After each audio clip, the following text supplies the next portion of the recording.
자, 오늘 본문은 하나님께서 우리에게 은혜를 주신 이유에 대해서 두 가지로 설명을 하고 있습니다. 자, 하나는 예수님을 믿는 것입니다. 우리에게 은혜를 주신 이유가 하나는 예수님을 믿는 것, 또 다른 하나는 고난을 받도록 하기 위해서 주셨다. 이렇게 기록하고 있습니다. 자, 첫 번째 것은 이해가 가죠. 좋은 것입니다. 우리에게 고난을 주시는 것이 예수를 믿을 수 있도록 하는 것이니까 좀 유익한 부분이 있습니다. 우리가 인간적으로 접근하면 말이죠. 자, 그런데 두 번째 것, 우리가 고난을 받을 때, 고난을 받는 이유가, 은혜를 주신 이유가 고난을 받도록 하기 위해서 은혜를 주셨다. 이렇게 말씀하고 있습니다. 참 쉽게 납득하기 어려운, 받아들일 수 없는 그런 말씀인 것 같아요. 고난이 주는 유익이 무엇이기에 대놓고 우리에게 은혜를 주신 것을 고난 받도록 하기 위해서 주셨다. 이렇게 말씀하실까요? 사실 고난은 주어지니까, 고난이 우리에게 주어지니까 고난을 받는 것이지, 일부러 고난을 찾아다니면서 받는 사람은 아무도 없을 것입니다. 그만큼 고난은 우리에게 안 좋은 것으로 인식이 되어 있습니다. 그렇죠. 사서 누가 고난을 받으려고 하겠습니까, 여러분? 고난은 우리에게 익숙하지 아니한 것이고 또 환영받지 못하는 것입니다. 자, 하지만 또 고난이 가만히 생각해 보면 우리에게 나름대로 유익한 부분이 있습니다. 억지로 받든 아니면 주어져서 받든 고난을 받으면 일단 우리 사람이 달라지는 것을 볼 수 있습니다. 어떻게 달라집니까? 고난을 많이 받은 사람들을 보면 사람이 굉장히 성숙해져 있다는 것을 발견하게 됩니다. 그래서 이 고난이 주는 첫 번째 유익이라고 한다면 사람을 성숙하게 만든다. 이런 유익이 있을 것 같아요. 좀 더 다르게 표현하면 고난은 사람을 겸손하게 만들고 고난은 사람을 겸허하게 만드는 것입니다. 고난을 많이 받은 사람들의 그 공통점을 보면 사람이 교만하지 않습니다. 그리고 자만하지도 않고 또 방종한 그런 삶을 살아가지도 않습니다.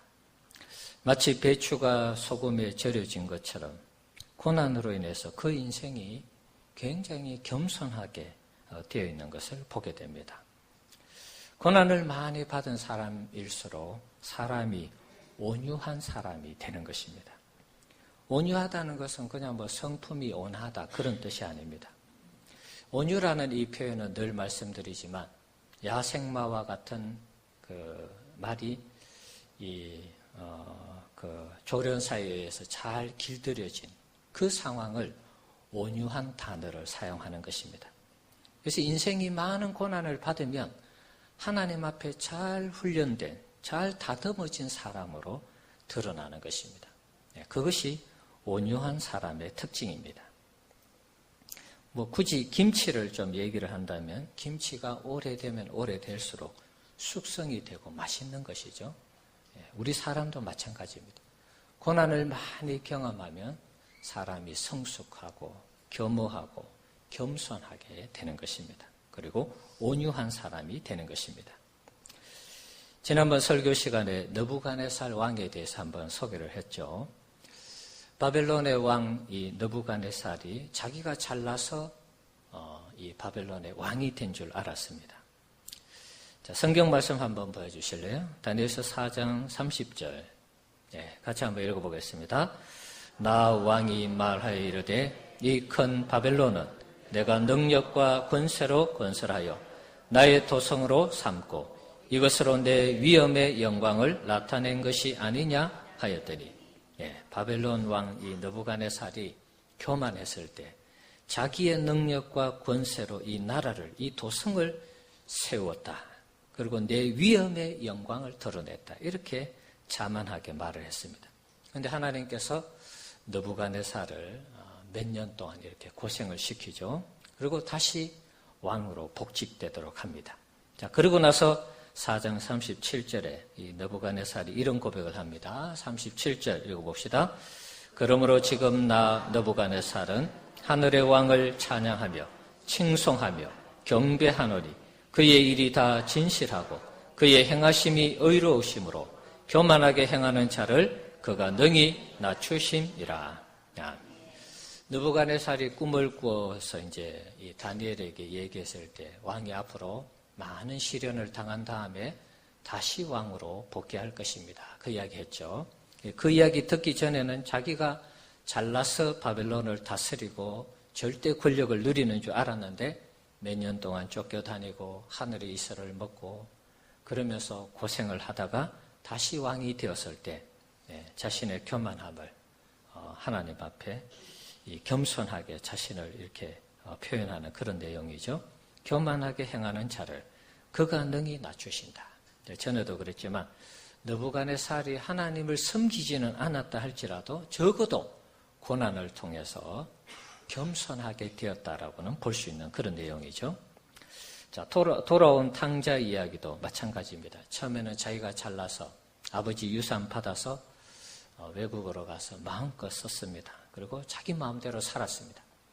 나중에 돈이 다 떨어지고 그제서야 아버지 밑에서 생활하는 그것이 얼마나 행복한 것인지를 깨닫게 되죠.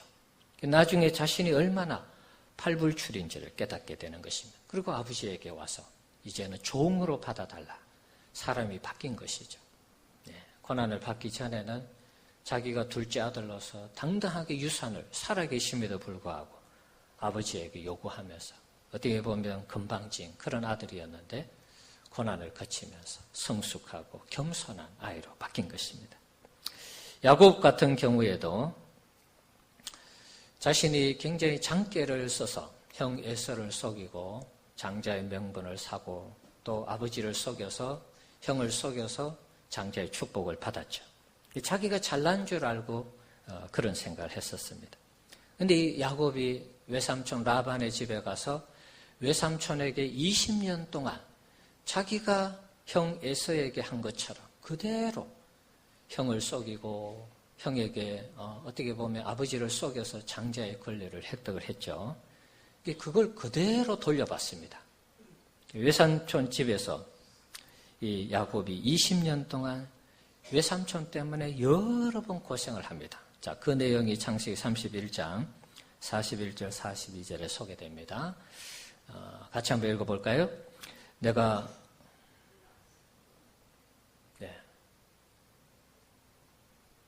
같이 한번 읽어봅시다.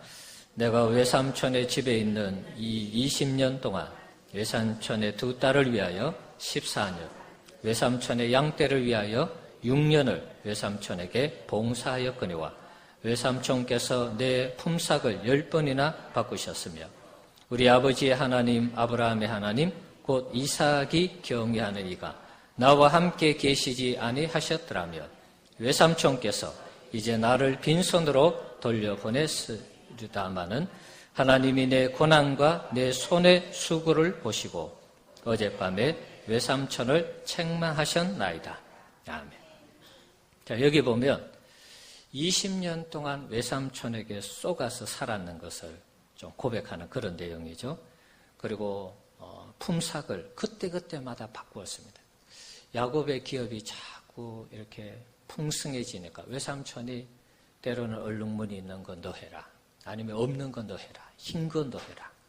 아니면 검은 건 너 해라. 이렇게 해서 계속해서 그 품삯을 바꾸었습니다. 그래도 야곱은 어리니까 갑은 라반이고 그래서 그대로 다 했죠. 그런데 계속해서 이렇게 20년 동안 외삼촌 라반에게 시달리면서 느끼는 것이 뭐냐 하면 하나님이 나를 지켜주시지 않았다면 내가 완전히 거지가 됐겠구나. 여기서 어떻게 외삼촌의 도움을 입어서 내가 뭔가를 한다는 것은 도저히 있을 수 없는 것이구나. 이걸 깨닫게 된 것입니다. 과거에 자기의 어떤 잔머리, 약삭빠른 머리를 굴려서 형 에서의 장자권을 빼앗고 아버지를 속여 장자의 축복을 받았는데 그때 내가 똑똑해가지고 그런 게 아니구나. 하나님이 그때 은혜를 주셔서 나에게 그런 장자의 축복을 주셨구나. 이걸 뒤늦게나 깨닫게 되는 것입니다. 그래서 이 고난을 통해서 야곱이 사람다운 사람으로 변화되는 것입니다. 성숙한 사람으로 변화되는 것입니다. 자신의 인생을 하나님이 늘 지켜보신다는 그런 생각을 하게 됐습니다. 아, 내가 하나님의 은혜로 살고 있구나. 하나님의 은혜로 장자의 명분을 받았구나. 내가 약삭빠르게 속여서 이게 장자의 명분이 내게 온 것이 아니구나. 이것을 깨닫게 되는 것입니다. 사람을 성숙시키는 이 유익 외에 고난은 사람을 성숙시키는 유익이 있다 그랬죠. 자, 이것 말고도 또 고난은 사람으로 하여금 특별히 신앙인들에게 하나님을 새롭게 만나게 하는 그런 은혜를 체험하게 합니다. 고난은 사람을 성숙시키고 또 하나님을 만나게 하는 은혜를 주는 그런 것을 지금 제가 말씀하고 있습니다. 고난의 이 대표 주자인 욥이 있습니다. 욥은 고난을 통해서 귀로 듣던 하나님을 눈으로 만나게 되었다. 그런 고백을 하죠. 욥기 42편 5절에 그 말씀이 있습니다. 자, 그 다음 시편 119편 71절을 보면 고난 당하는 것이 내게 유익이라. 이로 말미암아 내가 주의 율례들을 배우게 되었나이다. 고난을 당할 때 하나님의 말씀이 어떠한지를 배우게 되었다. 그런 고백을 하고 있습니다. 자, 시편 119편은 저자가 따로 없습니다. 시편 기자라고 하겠습니다. 그래서 우리가 고난을 통해서 하나님을 늘 귀로 듣던 하나님을 눈으로 뵙는, 직접 만나는 이런 은혜의 체험. 고난을 통해서 하나님의 말씀을 정확하게 깨달아 아는, 또 말씀대로 살아갈 때 하나님이 어떻게 역사하시는지 그 부분에 대해서 배우게 된다는 것입니다. 요셉 같은 경우에도 고난을 많이 받았죠. 지난주에 우리가 살펴봤습니다. 그런데 요셉이 이 고난을 통해서 깨달은 것이 무엇입니까? 창세기 50장에 보면 요셉이 이런 고백을 하고 있습니다. 한번 읽어보겠습니다. 당신들은 나를 헤아려 하였으나 하나님은 그것을 선으로 바꾸사 오늘과 같이 많은 백성의 생명을 구원하게 하시려 하셨나니 당신들은 두려워하지 마소서. 내가 당신들과 당신들의 자녀를 기르리이다 하고 그들을 간곡한 말로 위로하였더라. 아멘. 자, 여기에 보면 요셉이 어떻게 보면 한 17세 때부터 30세 총리가 될 때까지 13년을 보디발의 집에서 노예 생활하고 감옥에서 감옥 생활을 했죠. 그 13년을 왜 하나님께서 그렇게 고난을 주셨는가? 나중에 보니까 애굽을 물론 구원하는 그런 역할도 했지만 하나님의 목표는 애굽을 구원하는 것이 아니고 자기 아버지의 가족, 그 형들의 가족을 고스란히 지키기 위해서 자기를 앞서서 형들의 손에 애굽에 팔리게 해서 종으로 애굽에 와서 감옥을 거쳐서 하나님이 총리로 세우고자 하는 그런 계획을 알게 된 것입니다. 그래서 요셉이 하나님께서 형들을 통해서 나를 팔아서 이렇게 애굽으로 오게 해서 총리가 되도록 했다.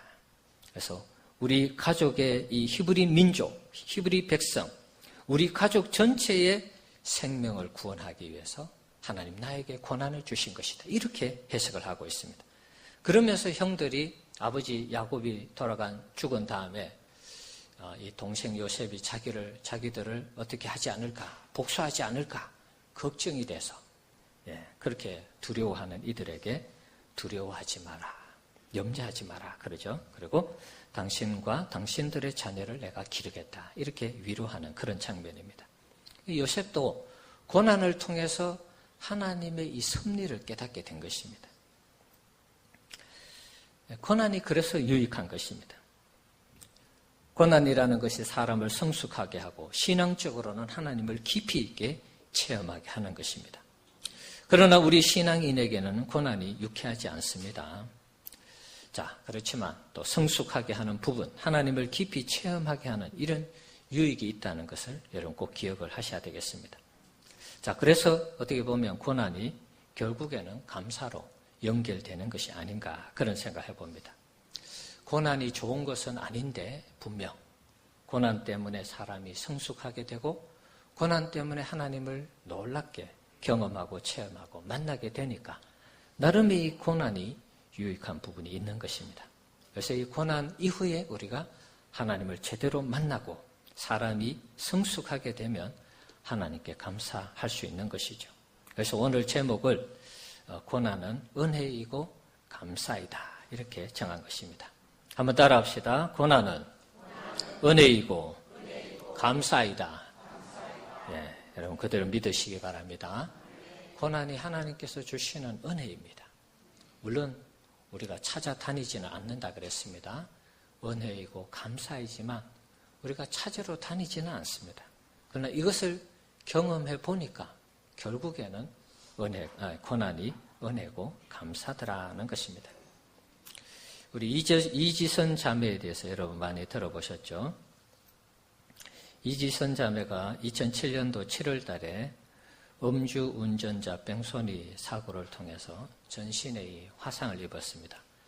차에 불이 나가지고 전신에 화상을 입었죠. 40번 넘는 수술과 재활 치료를 했습니다. 자, 죽음의 문턱을 왔다 갔다 하면서 그리고 온몸의 이 얼굴부터 시작해서 온몸에 이 화재로 인해서 온몸이 다 이렇게 그 흉터가 다 있는 것이죠. 네. 자, 그런데 이제 이분이 생각하기를 처음에는 이제 목숨을 끊으려고도 했죠. 그렇지만 나중에 내가 왜 살아야 되는가에 대한 그런 부분에 있어서 나와 같이 좀 장애가 있는 분들, 도움이 필요한 사람들을 위해서 내가 살아야 되겠다. 그래서 미국으로 건너가서 UCLA 대학에 가서 사회복지학 박사학위를 받고 돌아왔습니다. 복지 전문가로 누군가를 한번 섬겼으면 좋겠다. 도움이 됐으면 좋겠다. 그래서 공부를 했습니다. 자, 이 자매가 이 고난에 대해서 이런 말을 했습니다. 고난은 하나님이 주시는 선물이다. 고난 끝에는 생각하지 못했던 보물이 있다. 이제 이분이 이제 인터뷰를 하면서 나와 같이 보물을 꼭 고난 가운데 있는 분들은 찾기를 바란다. 그렇게 이제 인터뷰를 했습니다. 자, 여러분 고난이 선물이라 어떻게 생각하십니까? 고난이 감추어진 보물과 같다. 이지선 자매는 우리와 같이 신앙생활을 하는 자매입니다. 고난이 하나님의 선물이고 보물이라. 어떻게 보면 이게 이제 사실은 이게 안 와닿을 수도 있습니다. 여러분에게. 자, 그러나 고난이 선물이고 하나님의 선물이고 부활하는 이 말은 굉장히 성경적인 그런 말씀입니다. 욥도 욥기 23장 10절에 이런 말을 했죠. 한번 보여주시기 바랍니다. 같이 한번 읽어봅시다. 그러나 내가 가는 길을 그가 아시나니 그가 나를 단련하신 후에는 내가 순금같이 되어 나오리라. 자, 욥이 성경의 인물 중에 제일 많은 고난을 받은 인물이죠. 그가 고난을 받으면서 깨달은 것이 있습니다. 나를 단련하신 후에는 내가 순금같이 되어 나온다. 그런 고백을 했습니다. 자, 고난이 선물이다. 고난이 보물이다. 이 말과 이 욥의 이 고백이 거의 일치하는 뭔가 이제 같은 의미가 있는 그런 말씀이라고 봅니다. 자신의 고난이 결국에는 나중에 순금처럼 바뀌는 그런 하나님의 축복이 있을 것을 기대하고 있습니다. 굉장히 역설적인 것이죠. 고난이 내게 순금 같은 역할을 할 것이다. 그렇게 말하고 있습니다. 고난을 보고 겁을 내며 우리는 그것으로 인해서 망하는 것입니다. 미리 겁을 먹고 염려하고 걱정하고 근심 가운데 살아가면 우리는 고난에서 헤어나올 수가 없는 것입니다. 고경환 목사님이라는 분이 있는데 그분의 글 속에 이런 내용이 있습니다. 옛날에 재미있는 이야기입니다. 옛날에 한 나그네가 깊은 산속을 가다가 호랑이 한 마리를 만났습니다. 호랑이가 말을 합니다. 내가 너를 잡아먹어야겠지만 너가 만일 팔 하나만 잘라서 주면 잡아먹지 않겠다. 그런 얘기합니다. 이 나그네는 목숨을 잃는 것보다는 팔 하나를 내주는 게 좋겠다 싶어서 팔을 하나 떼서 이 호랑이에게 주었습니다. 그리고 이제 또 길을 갑니다. 두 번째 곡에 이릅니다. 호랑이가 또 나타났습니다. 아무래도 배가 고파서 안 되겠어. 내 다리 하나를 더 주면 너를 살려주고, 그렇지 아니하면 너의 몸을 다 내가 잡아먹을 거야. 이렇게 위협을 했습니다. 역시 사는 것이 좋겠다 싶어서 이 나그네는 또 다리 하나를 떼어줍니다. 그리고 또다시 고개를 넘어갔습니다. 자, 마지막 고개에 이르렀을 때 호랑이가 또다시 나타났습니다. 그러면서 하는 말이, 호랑이가 이런 말을 합니다.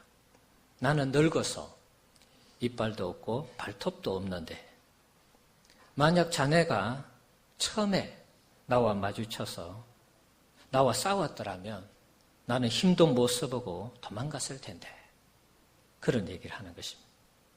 지금 팔도 하나 없고 다리도 하나 없으니까 잡아먹기 좋죠. 그래서 이 호랑이가 그 나그네를 다 잡아먹었다는 그런 얘기입니다. 자, 무슨 얘기입니까? 우리가 고난을 만나면 싸워보지도 않고 미리 겁을 먹고, 나는 할 수 없어, 나는 이길 수 없어, 그렇게 마음으로 포기하고 쉽게 넘어진다는 것입니다. 사실은 호랑이가 무서운 게 아니고 우리 스스로가 어떤 고난을 만날 때, 우리 스스로가 포기할 때 그 고난에 우리가 잡아먹힌다는 그런 옛날 이야기를 빗대어서 우리에게 하는 것입니다. 사랑하는 성도 여러분, 고난이 우리에게 분명히 힘든 것은 사실입니다. 그러나 여러분, 고난을 당당하게 여러분 마주 서서, 고난을 향해서 마주 서서 우리가 신앙으로 나아간다면 고난을 반드시 이기게 될 줄 믿습니다. 고난을 이기신 분이 주님이시니까, 우리가 주님을 따르고 섬기는 주님의 제자가 아니겠습니까? 주의 백성이니까 우리도 당연하게 고난을 마주해서 신앙으로 나아가면 반드시 이기는 것입니다. 요한복음 16장 33절 말씀 한번 읽어보겠습니다.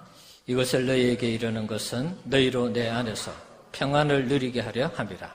세상에서는 너희가 환난을 당하나 담대하라. 내가 세상을 이겼노라. 아멘.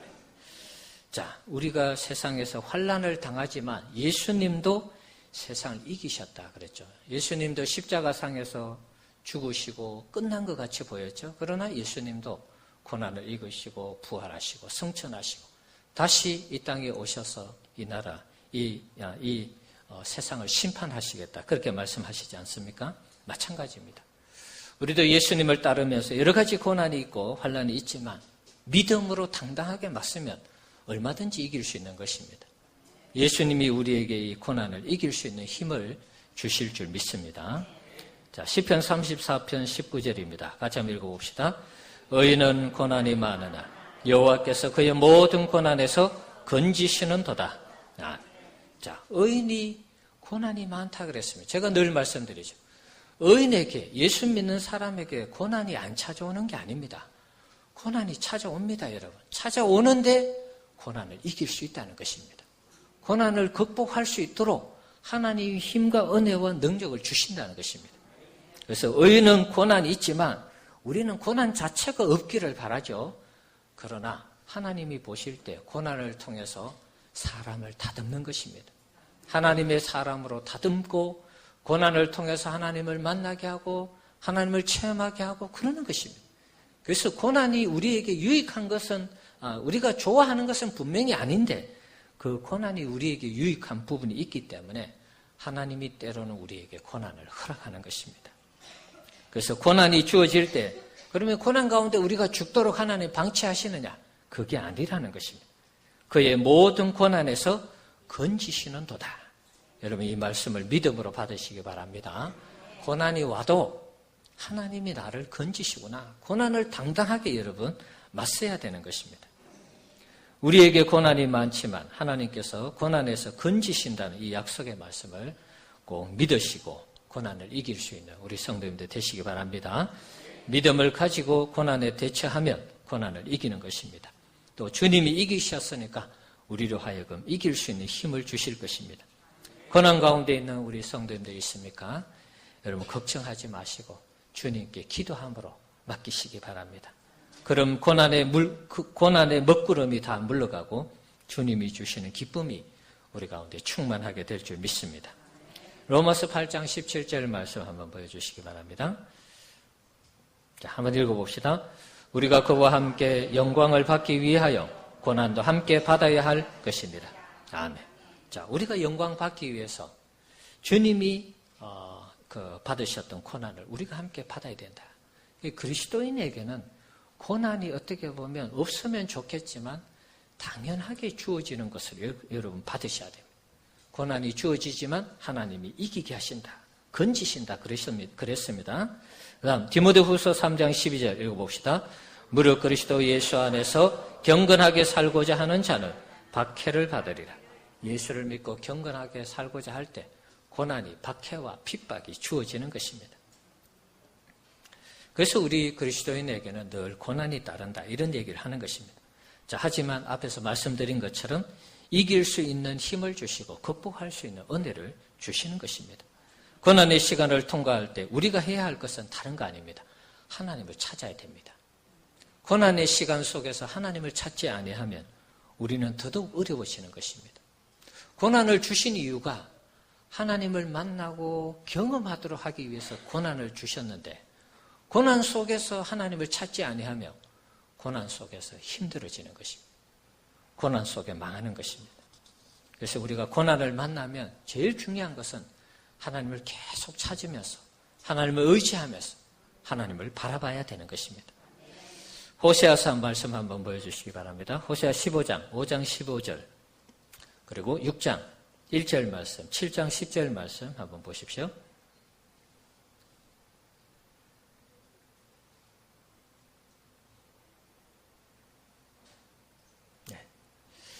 자, 15절 한번 읽어봅시다. 그들이 그 죄를 뉘우치고 내 얼굴을 구하기까지 내가 그것으로 돌아가리라. 그들이 고난을 받을 때에 나를 간절히 구하리라. 자, 15절 말씀을 보시면 북이스라엘 백성들이 지금 범죄 가운데 있습니다. 죄악 가운데 있어요. 그런데 하나님이 어떻게 그들에게 말씀하십니까? 그의 죄를 뉘우치고 내 얼굴을 구하기까지 내가 내 곳으로 돌아가리라. 하나님이 계신 곳으로 돌아가셔서 그냥 북이스라엘 백성들을 방치하겠다는 것입니다. 죄를 깨닫지 못하니까 그냥 방치하겠다. 그냥 지켜보겠다. 그런 말씀입니다.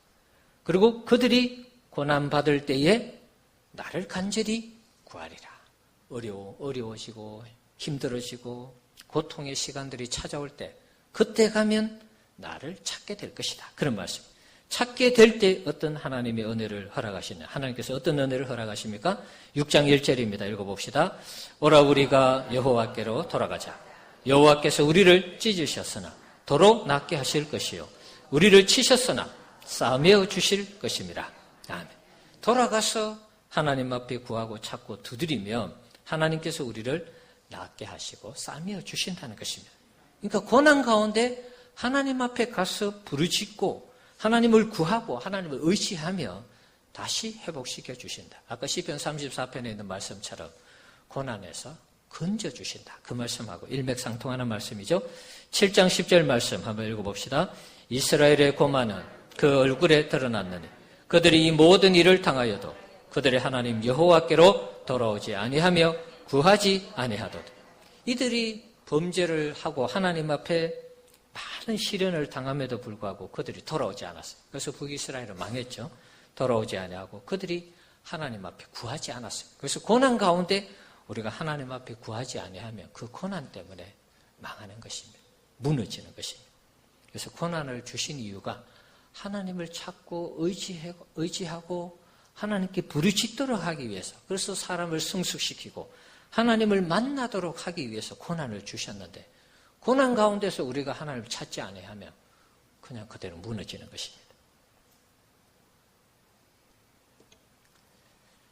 우리가 고난을 만날 때, 고난을 당할 때 여러분 꼭 하나님을 찾으셔야 됩니다.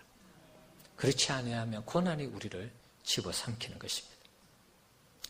고난이 우리에게 주어졌다는 것은 적어도 하나님께서 우리에게 기도하라는 그런 사인입니다. 하나님을 의지하고 하나님을 찾고 내게 와서 기도해라, 그 이야기입니다. 그렇게 하면 하나님께서 그 고난을 축복으로 바꾸어 주는 것입니다. 하나님이 우리의 기업이 된다. 이런 말씀 여러분 들어보셨습니까? 자, 예레미야 예가 3장 24절에 있는 말씀입니다. 자, 한번 읽어보겠습니다.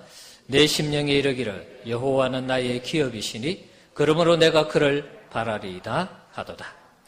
자, 여호와가 나의 기업이다. 고난 속에서 하나님을 만나면 왜 우리에게 축복이 되느냐? 하나님 자신이 우리의 기업이 되기 때문에 그런 것입니다. 하나님이 우리에게 정말 기업이 될까? 여러분 그런 생각할 수 있습니다.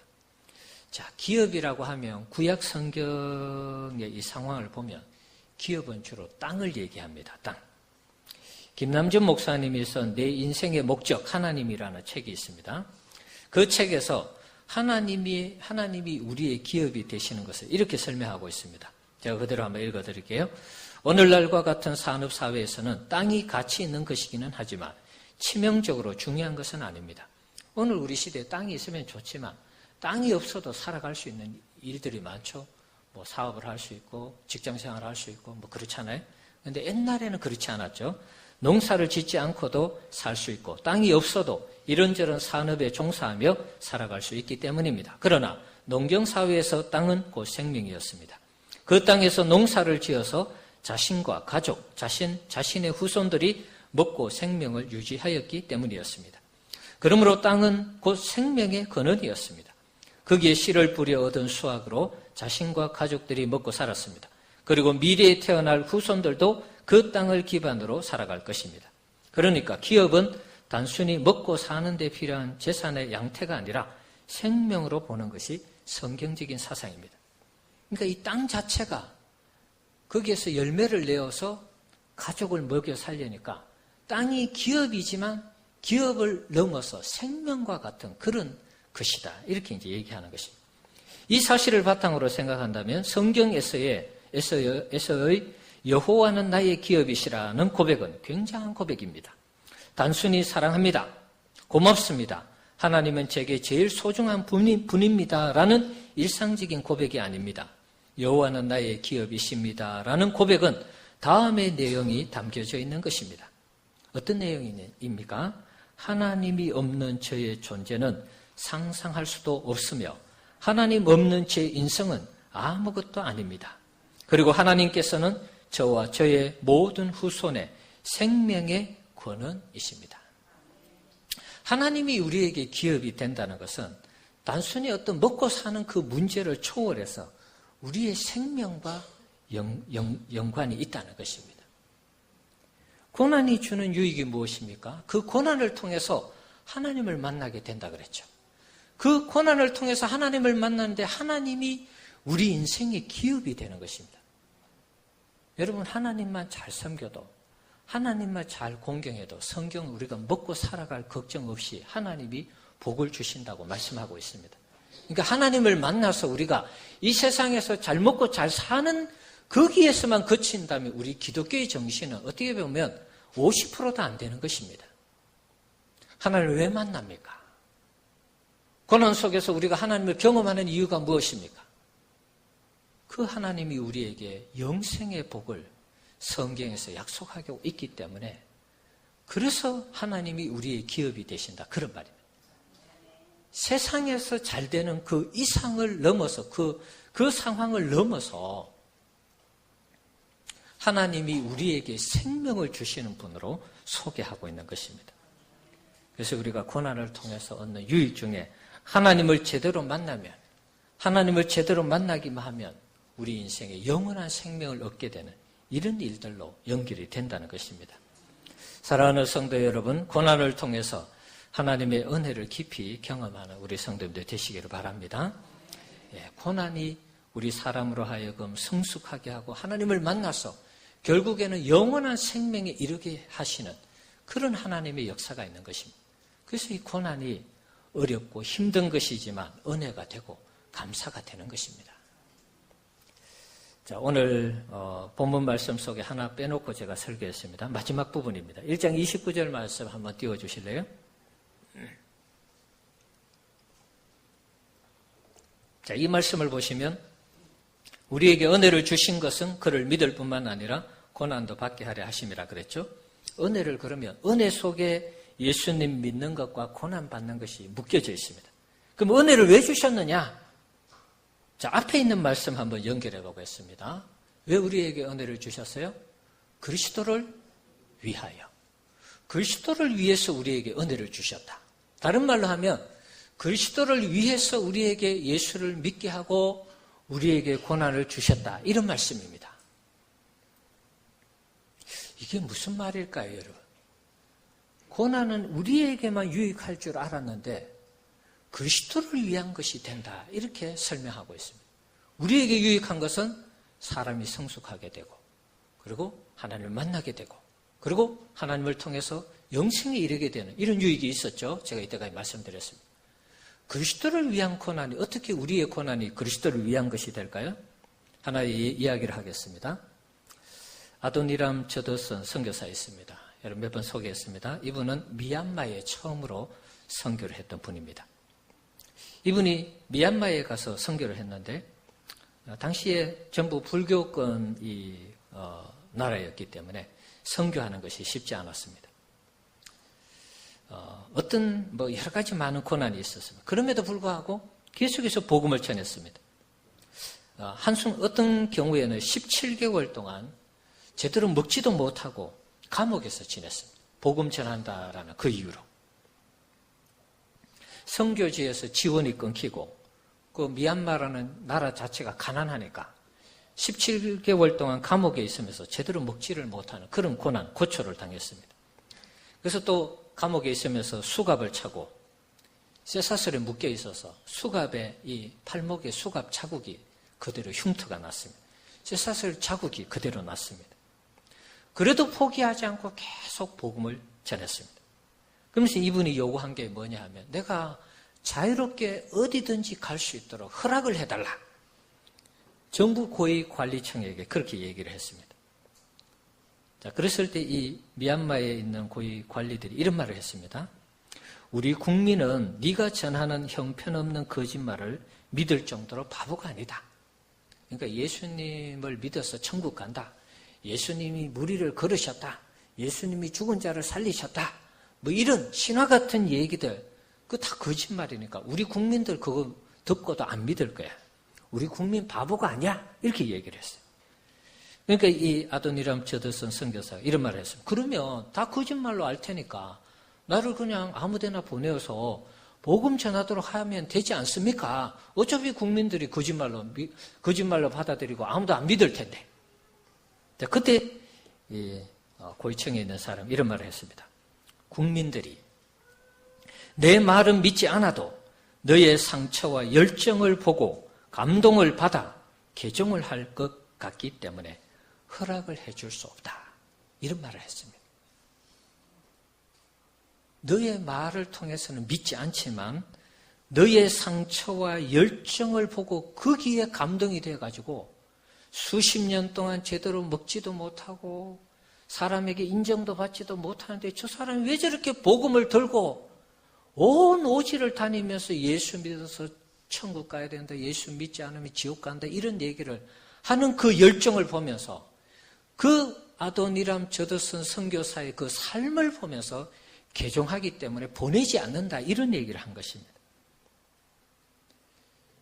여러분 이 저더슨 선교사에게 있는 이 고난의 삶 자체가 자동으로 선교가 되고 복음이 전파되는 그런 일들이 일어나니까 이 사람을 보내지 않는 것입니다. 선교지에.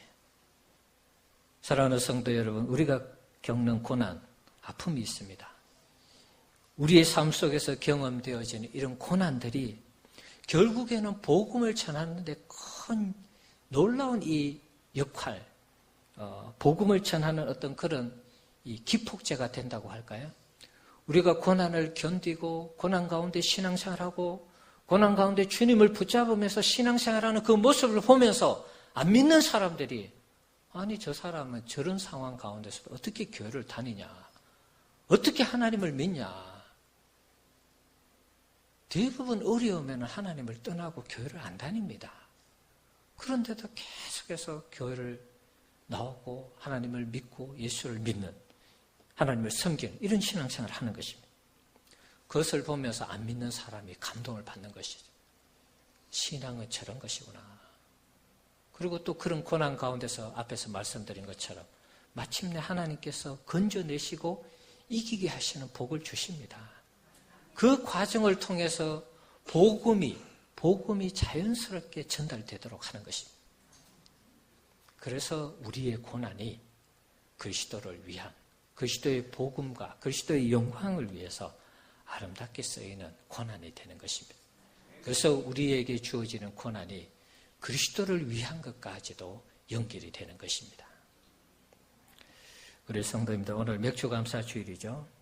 감사해야 될 것이 많을 것입니다. 그러나 고난 중에 있는 분들도 여러분 오늘 말씀 기억하면서 고난 중에도 내게 유익한 부분이 있구나. 여러분 그것을 믿음으로 받아들이시고 다소 어려운 부분이 있어도 여러분 이 고난을 신앙으로 잘 성화시키면 내게 유익하고 이 고난이 그리스도를 위한 것이 된다는 거 꼭 기억하시면서 믿음으로 승리하시기 바랍니다. 기도하겠습니다. 자, 같이 한번 우리 주님 이름 부르고 들은 말